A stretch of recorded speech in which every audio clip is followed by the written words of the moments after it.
Hello everyone, my name is Phil and this is all new to me. I'm from Canada and I love knife sharpening and thought I'd create a YouTube video. My channel so far, I'm calling it We Sharpen. And the only reason why I'm calling it We Sharpen really is because I wanted some kind of interactions. I'm going to somehow illustrate and show you some of the stuff I use and some of my findings. My hope is you return and we do the same and we evolve and grow together is the bottom line. That's why the we, right? I try to live by the we in my life. It's a we life. Anyway, this is probably the third or fourth round I made this video. The first one, I took a shave. I shaved last week, and I remember reviewing the video, I had this big drip of dried blood. Anyway, that couldn't go. Anyway, what do I want to show you? First of all, I want to talk about these jewelry buffers for another application, another option that we have, aside from Airwave and all the other Scotch-Brite wheels and belts and what have you. And I've got them as well. By all means, am I a master at this? I've been playing with these for some time. Right? This is two different jewelry buffers. This is yellow is 80 grit. Actually, they're from the Deco. D-E-D-E-C-O. They're a subsidiary of 3M. So, these are 4-inch. All 4 inches here, and the TC radial discs, sunburst model, okay? So originally, for a while now, I've been obsessing about finding a 3D printing guy to print these files that Paul so graciously did all the work behind the scenes. He's from Alexandria knife sharpening and laser engraving out of Virginia, whom I owe a major gratitude to. I mean, he has taught me so much and continuously teaches me. And along with a lot of you people as well. Various groups that I belong to, on Discord, one group anyway, with Corey and his channel as well, and Cliff Custom Cutlery we all know as well, and a few others, right? Anyway, so I downloaded, or actually I found a source for 3D printing, and he did a lot of work behind the scenes on various filaments one could use and stuff. He's done the research on the back end, be it PLA, PETG, some with incorporating carbon fiber, and various abbreviations that I know nothing about. Anyway, so I found a source. I attached Paul's video to this source who was going to print this out and the files.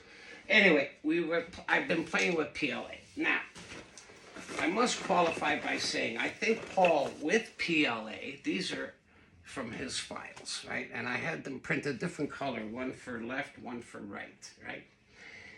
And if I'm not mistaken, he only puts one package, which is 12, package of 12 of these puppies on a mandrel. Me, I always think in my head, more is always better. I managed, again with this light, I managed to fit 20. And I was playing with 20 for a little while. They worked okay, PLA, filament, for a little while on lower speed. Once I started putting it up on higher speed, they all broke. They all snapped at this joint, as he mentioned on one of his videos, right here, okay? Where it merges with this cylindrical piece, okay? So the discs go on, the nut naturally tightens it up, and these stock mandrels that are on this machine which are threaded spiral,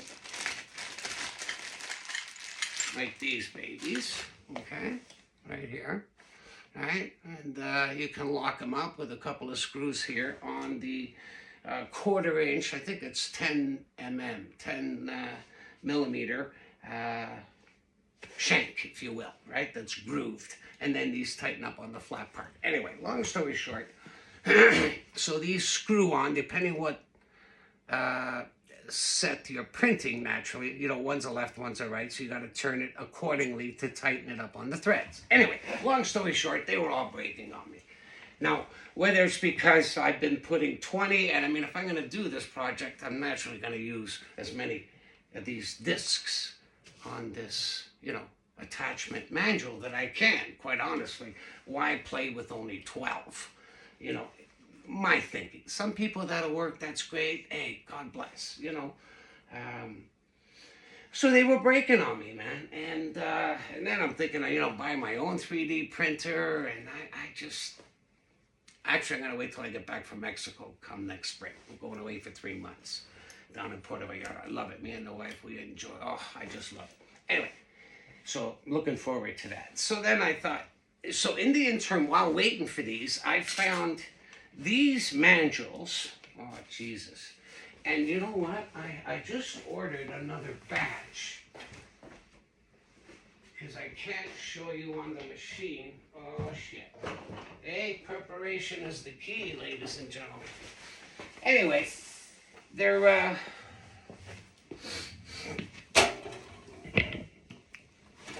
right here. I don't know if you can see that. These guys right here. All right.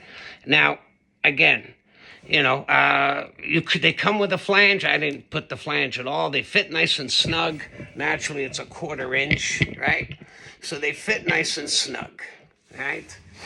And, I mean, these things fly, right? So I screwed in the machine. I can put a couple of, you know, shimmies on the other end to help it assist, you know, a little more with little vibration that I really dislike. But otherwise, these things here, they hold up. These are solid, right? You know, 80 grit, 220, 400, 1 micron. And this is my process, really, when I want to, you know, I guess, you know, remove some of the scratch. And I don't know if we totally 100% remove. I don't think I can promise a customer, and I've tried the Airwave. I've got them right here on, you know, either on my jet buffer or this other, you know, this other PowerTech buffer, and I can put it on the buck tool, right?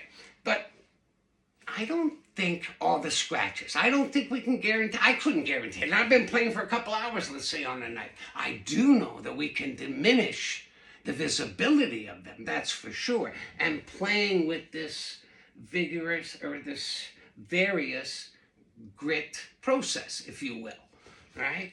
You got to be very careful with the 80. But although that's a great starting point. And this is all recommendations from Paul. Thank you again, sir.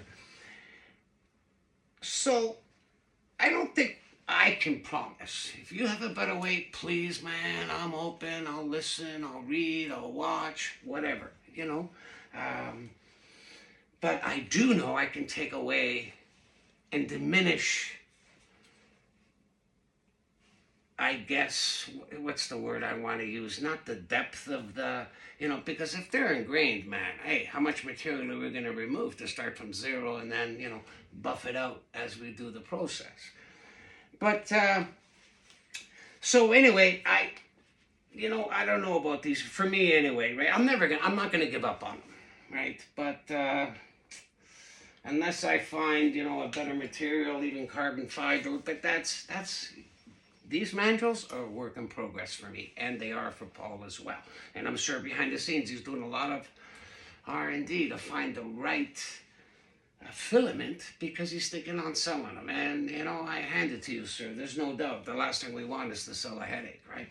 Anyway, so I pulled up some knives to sort of, you know, this one here, I repaired the handle and a few of the others, but I don't know if I can show you. I'm not a master in lighting, but, you know, I mean, these do have some scratches, you know.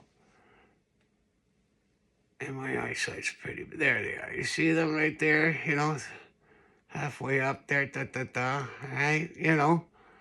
Let's see what we could do with those puppies. Let's check it out. Now, usually, what I'd like to start off the 120, just to make sure I don't make things worse. Yeah, I gotta shimmy out the back end. I'm gonna start to remove the discoloration by the handle.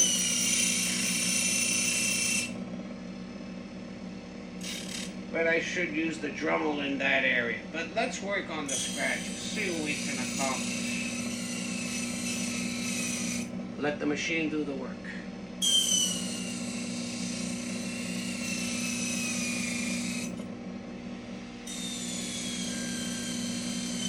I love the sturdiness of these mandrels. Ideally what would be great, and I'll tell you, I mean, I don't want to spend too much. Like if this was a jewelry buffer, there are better ones that actually dental offices use for their labs and dentures. Red Wing, I think they're called. But I don't know how much torque they actually have to accommodate the $600-700, right? But if these puppies came, a higher torque machine, I'm in. Because then I would get mandrels customly made to the length that I want, that will make it easy. Because if you notice, you know, the stock ones are just a little longer to make it easier to work the knife and not hit anything. But I'm still, with these mandrels from Amazon, I'm still able to do it. For me, it works, right? But they're just not perfect. Let's get back to this. Oh, I went to the 80, didn't I? Let's try this again. Okay.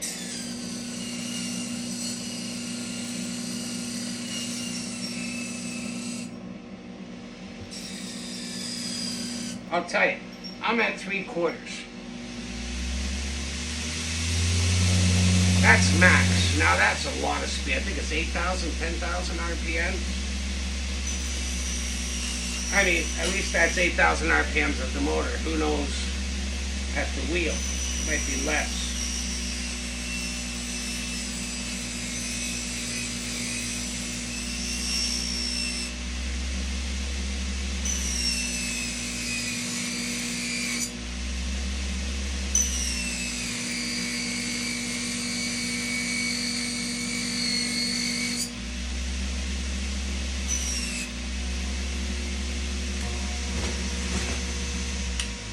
Play with the 400.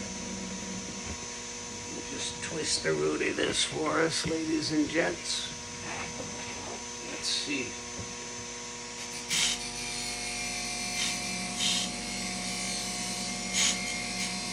You know, don't you find that it always works better when you're not trying to show somebody, but then when you are?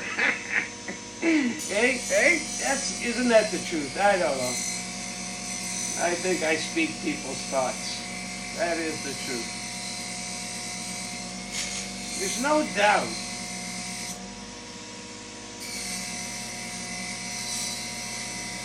I mean, a shine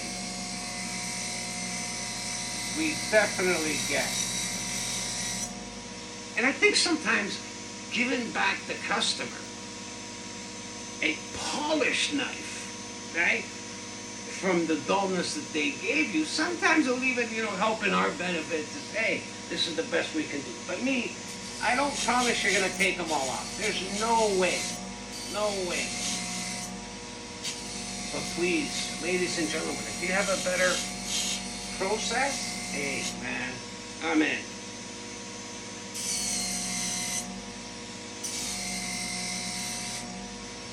Let's go over to the 1 micron. Not that I got rid of most.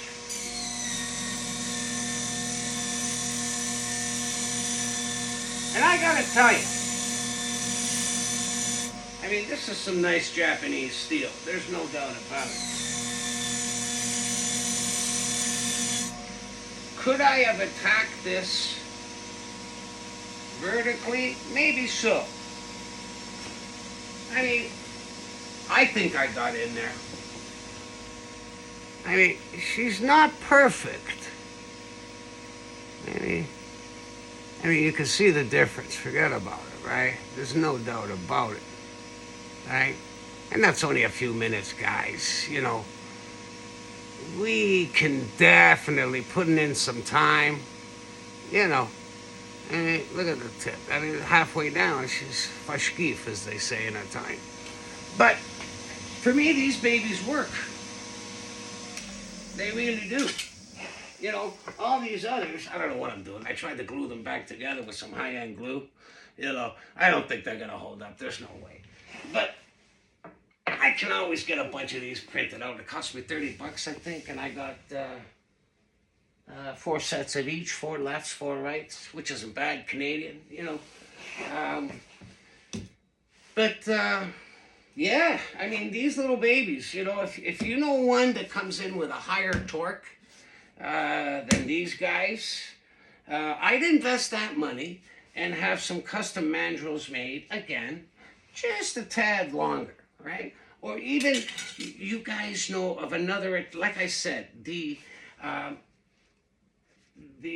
wish I didn't have this screwed in. I would take the mandrel off and show you. But it is 10 mm stock on the machine itself, the spindle. And if you know, and that's the male, naturally, right? And so the mandrels I bought on Amazon comes in a set of 4. I think they were $15, right? And, you know, a little longer, just, it'd be a little better, right? But, you know, let's try something else. This guy here. You see all those dots? Let me see. Rustiness, a little bit of patina, I would guess. Let's play. Let's play. 80 grit. Let's just play with a little bit first. Oh, yeah. Oh, yeah. Just keep on moving it. There's not a lot of pressure. Oh, yeah.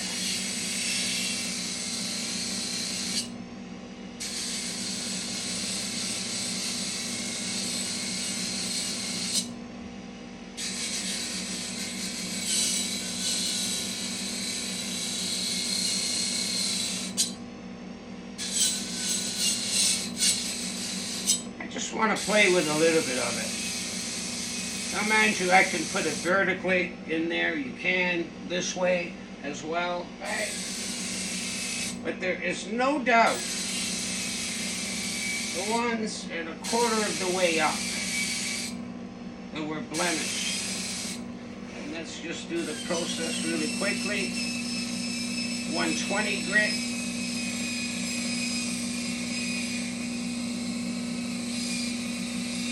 And I'm not focusing on everything here, just sort of, you know, a little bit more than a quarter of the knife and more so a quarter of the way down. 400 grit. Now, see, here's the situation. See where, especially, I mean, it's a little wider of a blade.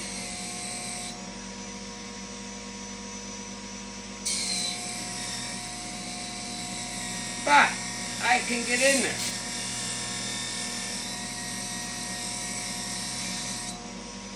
Oh, yeah. Forget about it.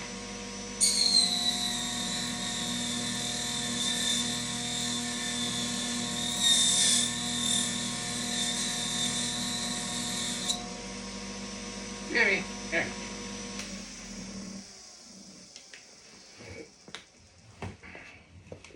Hey. Those are all the dark spots up front, right? No solution, no nothing. You know what I'm saying? Hey. Now, these aren't scratches that I removed, just blemish.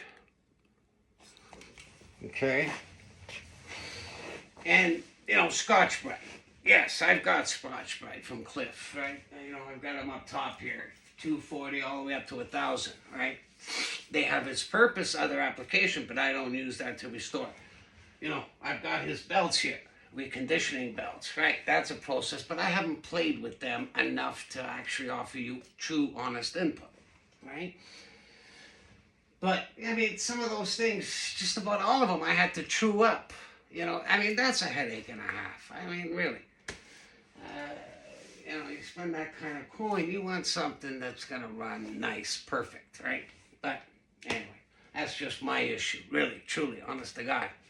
You know, you got to chew them up, you know, put them on a solid piece of a block of wood, then put 80 grit sandpaper, make sure you adhere that good to the block, and, you know, try to chew, you know, slowly get it. It's a process, and it's a mess, you know, having to chew that up, right? So that's the Scotch-Brite. And then what else?